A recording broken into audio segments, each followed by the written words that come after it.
Welcome to the football den. How y'all doing today, man? What time is it? 7:21 p.m. Check out off work, man. Y'all know I gotta do this pod. I gotta do this pod. I gotta do this pod. Come on, Wi-Fi. Don't fuck with me today, Wi-Fi. Don't fuck with me today, Wi-Fi. You just work. Wi-Fi should be straight, but like I said, once again, for y'all coming in. Thanks for all the support for the pod. Thanks for everything y'all do. We got some things to talk about today. You know what I'm saying? I miss talking Monday or Tuesday about week 3. So we got to recap week 3 today. We're also going to get in Raheem Morris, your 1 and 2, high expectations. Is he on the hot seat? And we're also going to talk about Danny Dimes. Danny Dimes. We got to talk about Danny Dimes. Everybody thought that his career was over with. Everybody thought that he was trash. But now he in MVP talks with the Colts, so we're gonna get into that too. But let's talk about week 3 though, because week 3, I'm not gonna lie to you, I'm surprised at a lot of teams right now. I'm surprised, and I'm gonna get into some games, but just staying on just teams in general. The Texans 0-3. That's a surprise for me. You know, I thought the Texans could win the AFC South. Right now, they might be the worst team in the AFC South. I thought they were the best team. Now they seem like they probably would be the worst team. I'm disappointed in them. The Giants. I got to eat crow, y'all. I thought the Giants were going to be good this year. I sound dumb. Russ need to go ahead and retire. Go ahead and dance with ride with Sierra, bro, and keep it pushing. Russ need to give it up, bro. He looks terrible. He looks terrible. And Brian Daboll, go ahead and clean out your desk, bro. Go ahead and clean out that office. You and Joe Skyme, go ahead and clean out your office, because by the end of this season, the Mara family usually don't fire people in mid-season. They usually wait to the end of the season. They let their head coaches play out the season, even if the team is terrible, before they fire them. That's their track record. So I expect him to be gone too, man. This is crazy. The Giants and Texans are a shocker to me. The Raiders, they're 1 and 2. Shocker. Geno Smith don't look good. He proving Seattle right. Seattle, they look good. They look good by letting him walk, by trading him away. They're on the good side of that, because Sam Darnold looks way better than Geno Smith right now. Well, I remember when they traded Geno, they're like, "What are you doing? If you're gonna trade people saying Geno's better than Sam." I just don't see it. Sam is way better than Geno Smith. Geno Smith, like he finna get benched if he keep playing how he playing. But just the Houston Texans, when I look at them, man, you have Danielle Hunter, you have Will Anderson Jr. on the other side, you got Derek Stingley. They have some guys. Nico, CJ, and I'm gonna get into CJ in a minute. But when I look at that team, it's like, dang. And don't get me wrong, Danielle, he's still making plays, and Will still making plays. The defense is still is pretty contrary to belief, even though they're 0-3, the defense is legit. They still have a legit defense. But that's when I got to get on CJ. We're finna get on him now. I'm looking at the Houston Texans, their offense. They can't get nothing going. They can't get a rhythm at all, bro. They can't get nothing going. Third and out. Then when they score, you're surprised. CJ Stroud got to step up. He has to step up. As you look at the end of the 2024 season till now, he's been looking bad. He's been playing pretty bad. He's been looking bad and playing bad. Both. It looks terrible. And when he plays bad, we don't get to see Nico shine. We don't get to see those other guys shine. So he has to step it up, man. He has to step it up. He has to, because you know you don't have Joe Mixon. So you're depending on still trying to come back from a broken leg and Nick Chubb and the other young bulls they got. You know, so CJ has to step it up. CJ is a pretty good player. He's a great player. Fuck that, he's a great player. You feel what I'm saying? So CJ has to step it up. CJ steps it up, I think they'll be pretty good. But for right now, looking at them right now, bro, if the offense don't get going, It's gonna be a long season for Houston. Now, I don't think my boy is job is on the line. I don't think the head coach job will be on the line. You know what I'm saying? I don't think that's possible. 'Cause I think he's shown the first 2 years that he's a good coach. But if they don't get something going, bro, in a couple of weeks, in the next couple of games, bro, and win some games to make up for being 0-3, it's gonna be a long season for them, bro. Cause the offense not clicking. I don't know how you gonna click with Joe Mixon out. You ain't getting Joe Mixon out back until later on. So they got to get something going with the passing game and the running game. The O-line is better than last year's O-line. I just think, I don't know if it's a mental thing with CJ. I don't know if it's the junior slump. I don't know what it is, bro, but he has to step it up because he looks terrible.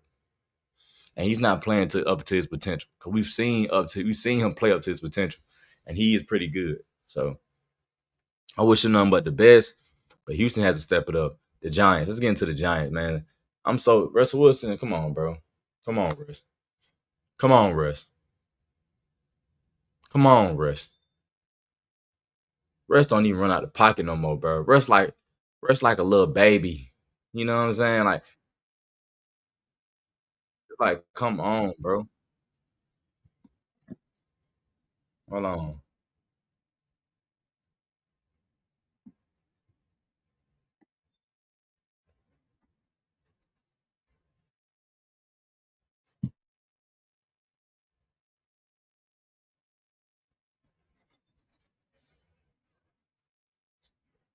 Hold on, give me 1 second, y'all.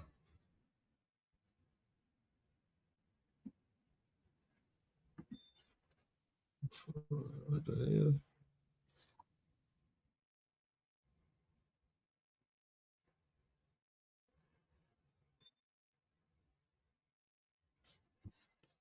Hold on. Yeah.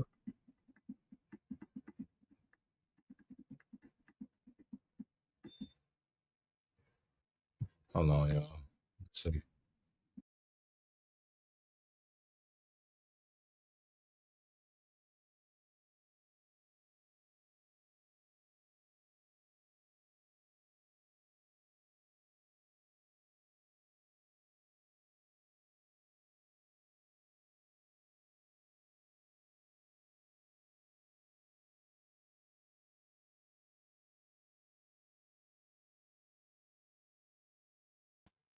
Okay, we bad. My bad. My bad. Had to exit out. Hurt myself talking.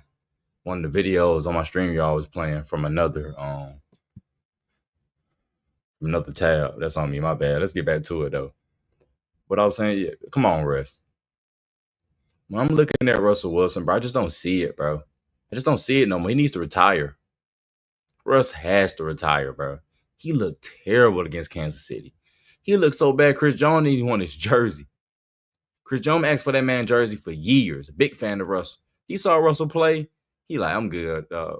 I'm good. Maybe if we try him, you know what I'm saying? Maybe we time travel back 5 years ago, I want it. But right now, it's over for us, man. We're 36, 37 years old. It's over. He said it's not over. So that shows me that he's okay with being a backup. And I don't think Russ is polarizing like a Cam Newton and some of these other type of quarterbacks to where teams don't want him to be the backup. Because based on how he's been playing for the last couple of years, you're not going to have people in the media asking when Russ is going to play, when Russ is going to play, when Russ is going to play. So I think he'll be comfortable being a backup and helping and mentoring a young bull. And I feel like him doing that and trying to bring a young bull up in the game, you know what I'm saying, to be great, I think that's the way he should end his career. Because right now, everybody got something to say about Russell Wilson. Either you're going to say something about him and his wife, or you're going to say something about him being corny, or you're going to say something about how he plays. So Russ is in a lose situation right now. And a lot of that has to do with him, though, because he brought it on to himself. He brought it on to himself, leaving Seattle to go to the Broncos. You know what I'm saying? Thinking that he was the guy. And he had moments. He had 2 back-to-back seasons. I get it. You look at his 2019 and 2020 season. He made a second team All-Pro in 2022, 2019. He threw 40 touchdowns 2020. So based on his last 2, based on some of the accolades, you got to respect that. You know what I'm saying? He's looking at the results and looking at his accomplishments and saying, okay, I'm pretty good. I can lead the team. I can do it too. Give me the ball. Let me cook. Let Russ cook. Let Russ cook. And now it's just like, hell, nah, don't let Russ cook. I don't want Russ cooking. Nah. He just looked terrible, bro. When the pocket collapsed, I'm so used to Russell Wilson, you know what I'm saying, running around, getting outside the pocket, slanging that thing, deep ball. You know what I'm saying? He's one of the best deep ball throwers of all in NFL history. And now it's like when that pocket collapsed, he just falls down to the ground, bro. I just don't see it no more. I just don't see it. Then Brian Daboll don't do you no better. He keep bootleg. Stop with the bootlegs to the opposite hand, bro. I don't want Russell Wilson bootlegging fucking to the left. I don't want him bootlegging to the left. I want him bootlegging to the right. They keep having him bootleg to the left.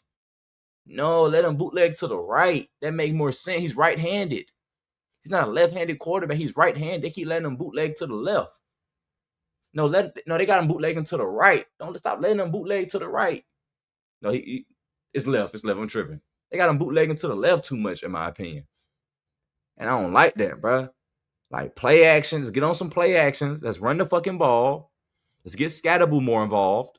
Let's get the other guys more involved. And let's come off this. Let's use that running game. And let's come off it with some play action. You know what I'm saying? Because that's when Russ at his best, when he's play action. When he has a competent running game, and he can take advantage of it with the play action. When you got guys like Malik Labor and Slayton, guys, they can go get that ball, I think that's good for Russ.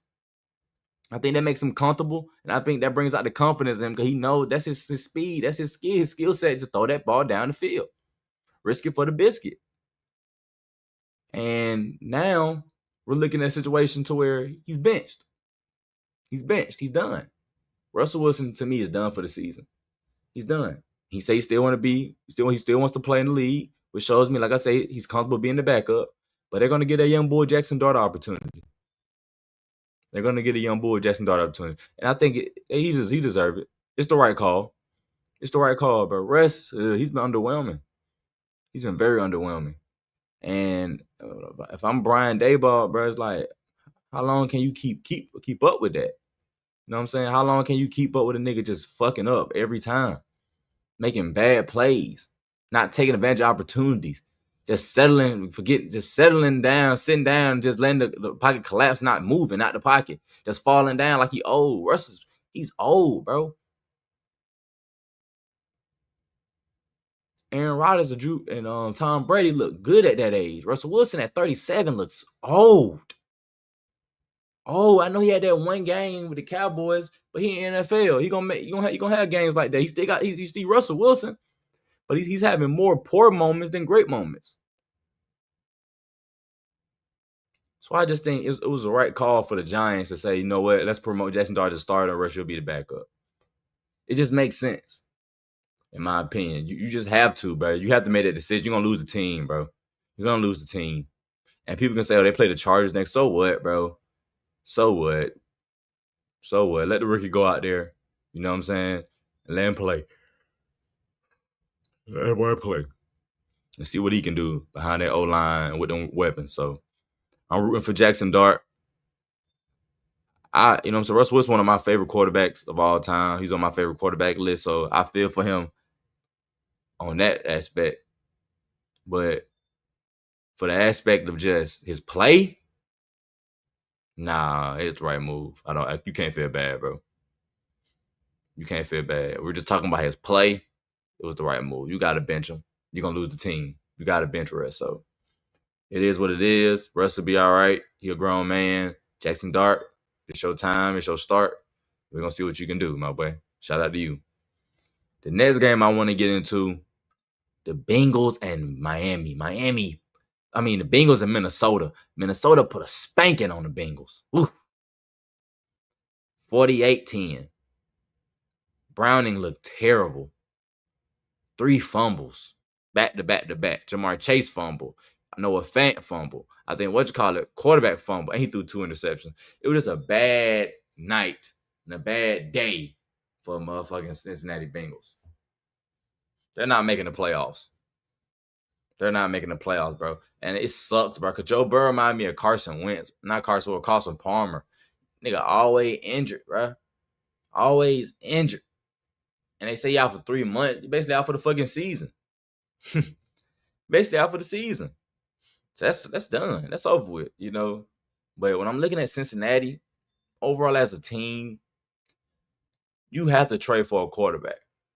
If you think Jake Browning is going to be the guy that leads you to the promised land, lead you to a playoff berth, and get the most out of T. Higgins and Jamar Chase on duo, you're out of your mind. You got to go find somebody, bro. And I got the perfect guy.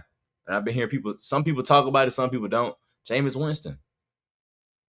I know that I think they're bringing Desmond Ridder, but I'll bring in Jameis Winston. And now hear me out. I know Jameis throws a lot of interceptions. He does. Just like how Jake Browning did. But I can promise you this, though. He's going to have some big moments, too. And he's going to give T and he's going to give Jamar Chase the ball. Now, when he gets there, you know what I'm saying? He wasn't there. Training camp. He was with a whole nother team. So now you got to learn a whole new system. But they also going to, if he does win the starting job, they're going to dumb it down for him so he can understand that he can still go out there and be a competent quarterback and make plays. And I think James will throw a couple of interceptions, and he probably throw interceptions to cost him the game. But I believe with T. Higgins and Jamar Chase, you just need somebody to get the ball down the field. And Jameis Winston, he's known for putting up numbers with his guys, bro. Mike Evans, Chris Godwin. He's known for throwing that thing around, slinging that thing. So I think he'll be a perfect fit for them just because I know he's going to push the ball down the field, bro. You know, so that's my thoughts on that. I think Cincinnati, they're 2-1 right now. They're probably going to start Jake Browning again. But I think once you're 2-2, it's time to reevaluate and it's time to go to the drawing board and find another quarterback. I think Jameis Winston will be a perfect fit for that team, for the Cincinnati Bengals. Now, a topic I wanted to get into today. Hey, and shout out to Caleb Williams. Shout out to Caleb Williams. Another topic, Jalen Hurts. So look, a lot of y'all folks on TikTok coming back to my video talking about, well, he proved you wrong. He proved you wrong. He proved you wrong. He proved you wrong. Bro, at the end of the day, bro, I'm standing on what I'm saying. Jalen Hurts is a good quarterback on a great team. When y'all say some of this stuff, I just laugh, bro. So Bart Starr was a good quarterback. Bob Greasy was a good quarterback. They became Hall of Famers because they was on great teams. They made plays on those great teams, just like Jalen Hurts has made plays on his great team. But to sit here and make it seem like Jalen Hurts is top 5 and all that is BS, bro. It's not. He's not. He's not. He had a good game last night. He fed AJ Brown like I told y'all he should do. He feeding that boy AJ. Feed that boy AJ Brown. AJ Brown is a dog. AJ Brown gonna show you one-on-one. It's my time. I'm gonna get it. And he does every time. He proves that every time. If you throw that thing up to him, he gonna go ahead and snag it. Snap. Because it's AJ Brown. So you gotta put respect on that man's name. And what happened? Jalen Hurts found him. He gave him the ball. Like he was supposed to be. He should have been doing that though. He should have been did that. So he don't get no cool points for that, but yes, they won. They came back and beat the Rams, down 16. Down 26, I believe. Something like that in that range. But still, bro, I'm not sold on Jalen Hurts. Just not yet. I think he's a good quarterback. I think he had a great year. But besides that 2022 season, I keep asking y'all, what has he done? You're going to keep telling me, well, he played good in the Super Bowl. But we all know they got the Super Bowl because of Saquon Barkley. We all know that. It's like the Steelers back in the day got the Super Bowl because of Franco Harris. So that don't mean nothing to me, bro. Anybody that's in my TikTok or on any other social media that I post my videos on, and you talking trash and trying to be like, oh, then you got to eat crow. I'm not eating crow on this one. I can't eat crow. I eat crow for the Russell Wilson. I'm not eating crow for the Jalen Hurts one. You know what I'm saying? The jury's still out on Jalen. The jury's still out. And we're going to see week by week by week by week. I'm going to tell you how I feel about it. But right now, he's a good quarterback on a great team. You know what I'm saying? I appreciate him leading the guys and galvanizing the guys to come back and beat the Rams. But overall, if you watch that game, bro, he got outplayed by Matthew Stafford again. He got outplayed again. So we'll see. We'll see. That's all I got to say about that. Everybody. And now let's get into my Atlanta Falcons. See, I've been a diehard Falcon fan since I was a kid, so I cried when we didn't make the Super Bowl in 2012. I didn't cry, but I was pissed off when we lost Super Bowl in 2016. But let me say this, though. Let me just say this. Raheem Morris, in my opinion, should have never gotten the job in the first place. He should have never gotten the job in the first place. And that's not a knock on Raheem. That's not a knock on him. I'm not hating on him. I'm not nothing. I just truly believe, just like I listened to Coach JB talk about the Detroit Lions defense, we make it seem like Aaron Glenn was leading a top 10 defense. He wasn't, bro. There was a middle-of-the-road defense with a great offense. And when I look at Raheem Morris, that's how I felt about him when he was with the Rams. Middle-of-the-field defense with a mid offense, with a great, not mid, but with a great offense. Matthew Stafford and Cooper Kupp and them boys. And I just think, yes, I respect Raheem as a leader. I do. I like his press conferences. I think he's a good dude. But I truly believe he got this job too early. He got this job too early. I truly believe that, bro. I truly believe that. I feel like it could have been somebody else, bro. Now, originally, I said they should have hired Bill Belichick. They should have hired Bill Belichick. But after once reality hit, they weren't doing that. I knew they were probably going to look for an offensive-minded guy, another OC. And they went with Raheem to give him his new opportunity. If you don't know, Raheem was the head coach in the late 2000s with Tampa Bay, and he got released. Now he with us. And he used to be with us because he was the wide receiver coach with us as an assistant coach. You know what I'm saying? Then when Dan Quinn got fired, he was the interim coach. Then he would go to the Rams, win the Super Bowl, hit DC for that for 2 years. Now he with us. Now we're 1-2. We just got shut out by a bad Panthers team that just made us look terrible. So what they say about us? You feel what I'm saying? So when I'm looking at this whole thing with Raheem, I just think he didn't deserve the job in the beginning. I've been calling for Terry Fontenot's job. I've given Terry a pass because I feel like this is his best draft this year, 2025. Look at some of the guys: Bowman, Watts, Pierce, Walker. So I respect some of the guys he done picked up. He has picked up. But if they don't make the playoff this year, bro, I think you have to fire Raheem Morris. If we're middle of the pack again, it's like you should just kept Arthur Smith then and get him a new quarterback. You know what I'm saying? Because that's all I can think of. But you gave Raheem. You got Raheem. You brought in Kirk Cousins. That didn't work. Now you paying him about $25, $30 million a year. To me, just so much going on. It's just so much going on, bro. I just feel like if they don't make the playoffs, you gotta let them go. Because you're just gonna be mediocre. You gotta let him and Terry. You gotta let him and Terry go. Because this team has the pieces to make the playoffs. I just want us to make playoffs, bro, so that just give us some hope. Like I said before, but the season even started. Atlanta fans just want some hope, bro. Just show us you can get us to the promised land, which is the playoffs. And whatever happens. But can we have some hope? And I don't see that right now with the Falcons, bro. I don't see. Then they benched Michael Penix and they put Kurt in. You like that? I know Penix ain't like that. Penix ain't like that. But I know Kurt like that. You feel me? So Kurt, with that happening, bro, then they just fired the wide receiver coach. It's just too much stuff going on, man. And I just think after 2 years, if Raheem don't get this team to the playoffs, bro, he's gone. He is gone. And I think Terry Fontenot, he's probably going too. He has to be. Even though I know Terry hired Raheem, I think Terry Fontenot, he's going too. All of them going to be done, man.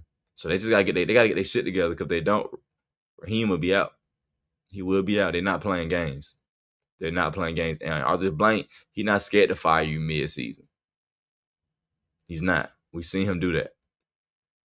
We've seen him do it to Dan Quinn. So he's not scared. He won't shy away from kicking you to the curb if you ain't playing up to your best ability or you ain't coaching up to your best ability. So Raheem just got to get it together. He has to. His job is in jeopardy. Not going to say, oh, then it's too early. It's too early. But I'm a diehard Falcon fan. I'm going to talk like this anyway because I want him to hear this and be like, okay, let me get my shit together because we got to win. We got to be successful. We got to win. We got to be successful. We got to win. We got to be successful. So if Raheem, if he want to keep his job, Falcons have to make the playoffs, and they got to win at NFC South. So that's my thoughts on that. Now let's get into Danny Dimes. like I say, it's crazy how it's just crazy to me how people can sit around and doubt, doubt, doubt, doubt, doubt, doubt. Then the guy just come out of nowhere and just proved everybody wrong. What I mean by that is everybody has something to say to Daniel Jones. Everybody has something to say. Everybody. He sucks. He's not that good. You need to cut him. He doesn't deserve to play in the league. Then now he goes to Arizona. Now he goes to Indianapolis. And look what they're doing right now. They're 3-0. Probably gonna be 4-0. Now my boy, he's slanging that thing. I ain't seen him throw an interception yet. He's slanging it. He running it. He look like how he looks, how Danny Down looks, and goddamn Indianapolis. How he's supposed to look with the Giants. But we don't have no when you go from one of the worst O-lines in the NFL to one of the best O-lines in the NFL, you're gonna look good.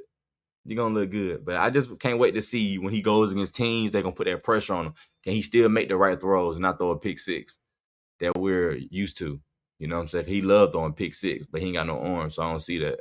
So we'll see. But I just think Danny Dimes, in my opinion, but he's proven all his haters wrong. He's proven all his doubters wrong. And he proven Shane Steichen, he's proven Shane right, because Shane the one that said he's going to start him over Anthony Richardson. In my opinion, I think they're going to trade Anthony Richardson.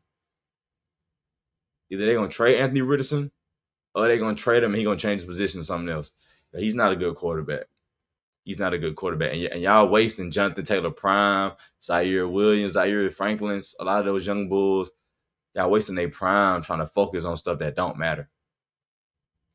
And the Colts, if they can take advantage of the opportunities that they have right now with just dominating teams and beating teams like they're doing, we'll see y'all in the playoffs. Y'all probably hosting the game too. So when it comes to the MVP talks, you got to put Danny Dimes in there. Right now, you got Josh, Justin Herbert, and Danny Dimes. They're my top three right there.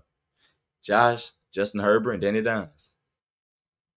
And the reason why I put Danny Dimes in that category is because when you look at the season, he's been balling.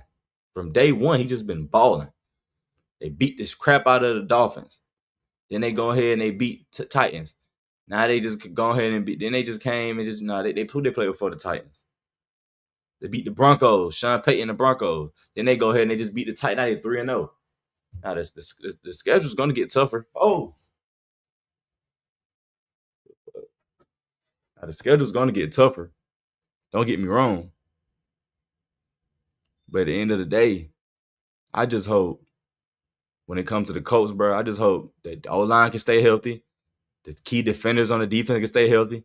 Danny Dimes can stay healthy. And they should be good. They should be good. They're going to lose some games, bro. Danny Dimes is going to have the Daniel Jones moments. He's going to have his Daniel Jones moments. Trust me. Hold on. I got to edit it. Hold on. I spelled it wrong. Danny Dimes is going to have his moments. But that what makes him Danny Dimes.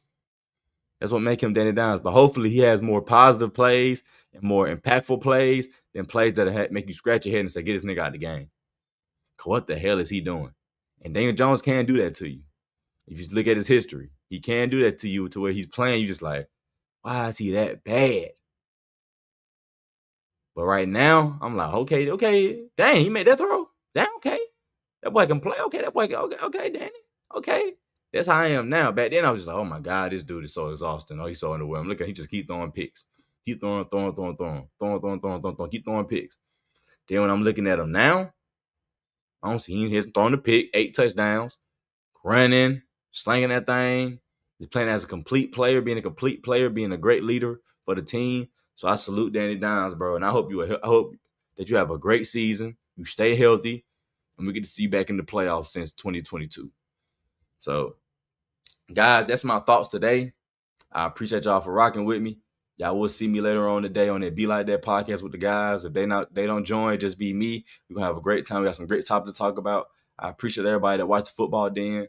I will clip this up, put some shorts out, and put some clips out on my channel. Make sure y'all follow my channel, The Football Den. Make sure you follow all my social media platforms and give me a follow and give me some likes on my pics. Appreciate y'all. Love y'all. You have a great day, and The Football Den, we out.